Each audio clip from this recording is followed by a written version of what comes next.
প্রসঙ্গ: মুসলিম দুনিয়ার নিরাপত্তা। একেএম রফিকুন নবী। ২৬শে জুন ২০২৫ সকাল ১০টা বেজে ৪৯ মিনিট। লেখক একেএম রফিকুন্নবী। ব্যক্তিজীবন, পারিবারিক জীবন, সমাজ জীবন, রাষ্ট্রীয় জীবন, আন্তর্জাতিক জীবন পরিচালনার গাইডলাইন আল্লাহর শেষ নবী মুহাম্মদ এর জীবন থেকে আমরা পেয়ে থাকি। নবী মুহাম্মদের গোটা জীবন আমাদের জন্য অনুকরণীয় অনুসরণীয়। এ নিবন্ধের আলোচনার বিষয় নিরাপত্তা। আমরা যারা গ্রামে বাস করি, তাদের ঘরবাড়ির নিরাপত্তার জন্য খুব একটা পয়সা খরচ করতে হয় না। সাধারণত কাঁটাওয়ালা গাছ বাড়ির সীমানায় লাগিয়ে অথবা বাঁশের কঞ্চি দ্বারা বেড়া দিয়ে বাড়ির নিরাপত্তার ব্যবস্থা করে থাকি। যারা একটু টাকাওয়ালা, তারা তারকাটার বেড়া দিয়ে নিরাপত্তার ব্যবস্থা করি, আর যাদের টাকার পরিমাণ আরও বেশি তারা ইট, বালু, সিমেন্টের ওয়াল দিয়ে বাড়ির নিরাপত্তার ব্যবস্থা করি। আমাদের ঘরের নিরাপত্তায় প্রবেশপথে কাঠের দরজা বা স্টিলের দরজা লাগিয়ে, আবার প্রত্যেক ঘরের জন্য আলাদা কাঠের দরজা লাগিয়ে বাড়ির নিরাপত্তার ব্যবস্থা করি। বাড়ির বা গ্রামের নিরাপত্তার জন্য দিনে রাতে নিরাপত্তা প্রহরী রেখে নিরাপত্তার ব্যবস্থা করি।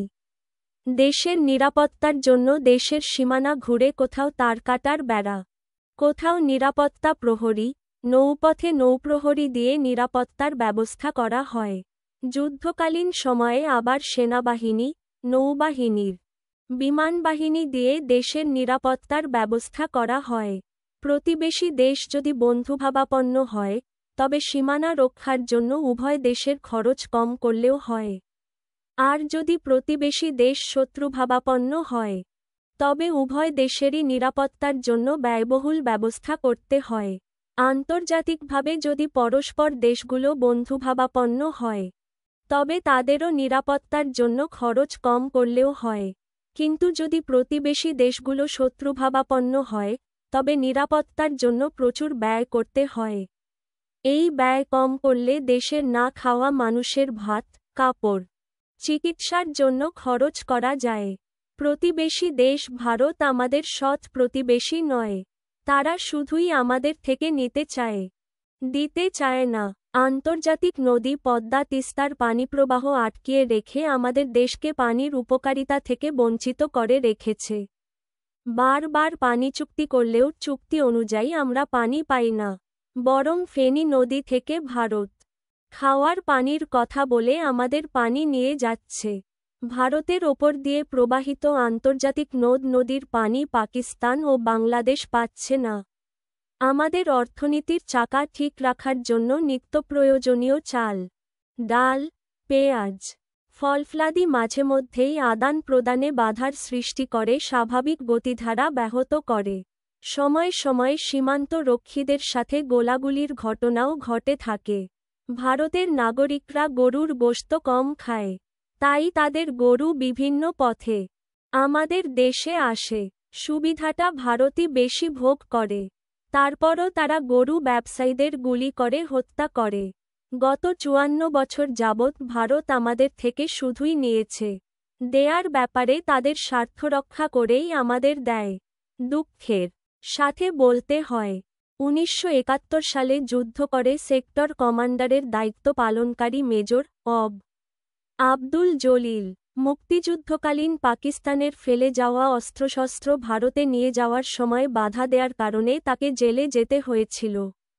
দেশের স্বাধীনতার সর্বাধিনায়ক ওসমানী সাহেবকে সোহরাওয়ার্দী উদ্যানে পাকিস্তানিদের স্যারেন্ডারের অনুষ্ঠানে যোগ দিতে দেওয়া হয়নি।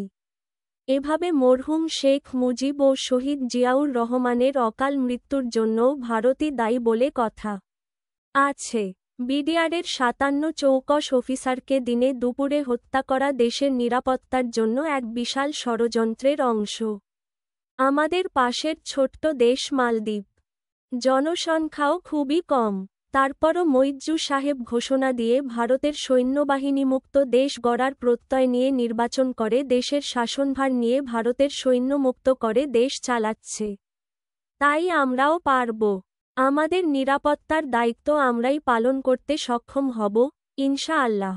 স্বৈরাচার মোদির দোসর হাসিনা ও তার দোসররা পালানোর পর ছাত্র জনতার অনুরোধে মুহাম্মদ ইউনূস সরকার অন্তর্বর্তীকালের জন্য ক্ষমতা নিয়ে সংস্কারের কাজ দ্রুত এগিয়ে নিচ্ছে। জুলাই আন্দোলনকারীদের বিরুদ্ধে গুলি চালিয়ে ব্যর্থ হয়ে হাসিনা ও তার দোসররা পালিয়ে গেছে। তাদের বিচারের আওতায় আনার সব চেষ্টা চলছে। স্বচ্ছ বিচার করেই তাদের ফাঁসি দিতে হবে। সংস্কার, বিচার, জুলাই সনদ করে গণভোটের মাধ্যমে তা কার্যকর করার ব্যবস্থা করতে হবে, যাতে করে আমাদের দেশের স্বাধীনতা, সার্বভৌমত্ব এবং এর নিরাপত্তার দায়িত্ব আমরাই পালন করতে পারি। ইনশাআল্লাহ। গোটা দুনিয়ার মুসলিম দেশগুলোর অবস্থান, জনশক্তি, খনিজ সম্পদ সবই অনুকূল। আমাদের ৫৭টি মুসলমান দেশ মক্কা মদিনার খাদেম সৌদি আরব, তুরস্ক, পাকিস্তান, আলজেরিয়া, ইরানসহ সব দেশ যদি তাদের সম্পদের সদ্ব্যবহার করে ঐক্যের মাধ্যমে আল্লাহর ওপর ভরসা করে গোটা দুনিয়ায় শাসন করার উদ্যোগ নেওয়া হয়, তবে তা সম্ভব হবে। আফগানিস্তান তার বড় উদাহরণ। ইরানের মতো তাদের অস্ত্রভাণ্ডার ছিল না, কিন্তু ঈমানের ভাণ্ডার ছিল অতুলনীয়। ফলে পারমাণবিক অস্ত্রের মালিক হয়েও ব্রিটেন, রাশিয়া ও আমেরিকাকে তাদের দেশ থেকে পালাতে বাধ্য করেছে। আলখেল্লা পড়া ঈমানের বলে বলীয়ান আফগানরা তাদের দেশের অর্থনীতিকে চাঙ্গা করে ফেলেছে। এখন সব দেশই তাদের কাছে মাথা নত করছে। পারমাণবিক শক্তিধর আমেরিকা তাদের দখলদারিত্বে বাণিজ্যে ইসলামী দেশগুলোকে তাদের তাবেদার বানিয়ে রাখছে। লিবিয়ার গাদ্দাফিকে তারা মিথ্যা অপবাদ দিয়ে হত্যা করেছে। ইরাকের সাদ্দাম হোসেনকেও তারা মিথ্যা অপবাদ দিয়ে হত্যা করেছে।